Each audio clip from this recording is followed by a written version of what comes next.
Welcome to another YardSmart how-to video with tips on how your garden can thrive in Calgary.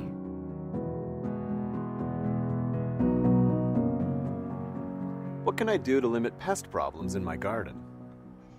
Well, one of the first things that I tell people is be vigilant, inspect.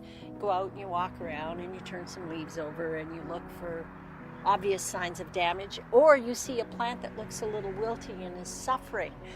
It's just a question of looking carefully at the leaves or poking around in the soil. If you see creatures moving, you got to start thinking, what are we going to do?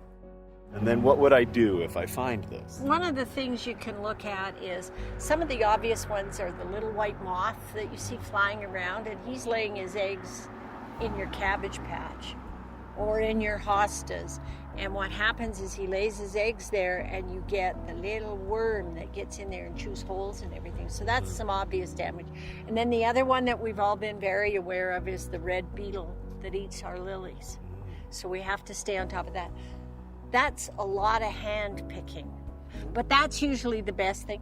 If you can't identify them and you have some obvious damage on the leaf, put it in a baggie and take it to the garden center and they can identify it usually.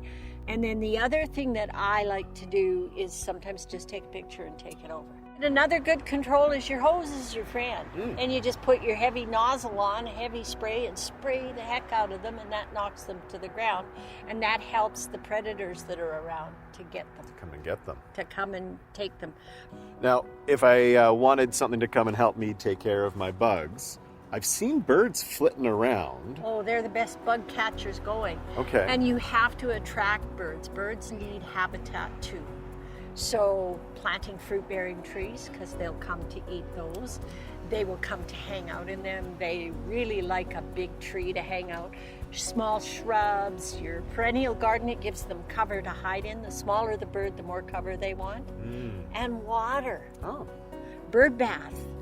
Classic. A big rock with a hollowed out area where the rock can provide water to sit, and you make sure it's full every day, and that helps to get them to come to your garden. I want to keep the good bugs for That's sure. That's right, absolutely. So how do I keep the good bugs without getting rid of them? Like if I use like a pesticide or something, wouldn't that get rid of everything? That will get rid of everything. You see, a pesticide isn't selective. It's going to kill what it touches. Now, what are the benefits to not using pesticides? A healthier garden, in my mind. The other part of it is that the birds will still come. You will still get the valuable bugs. You'll still attract the good bugs. And honestly, it's not as expensive. So that would be my best value for it. Okay, so I know I like the birds, and now I like the good bugs, but how do I encourage the good bugs to come? Plants to plant that will not only attract the birds, they'll attract the good bugs, or the companion will attract the bad bugs because they will lay their eggs on there, and then you get rid of them. Like, for instance, the cabbage white likes the flower of the dill plant. So it will lay its eggs there, and the larva will hatch there, and the birds will be attracted to it as well because they like the seed of the dill.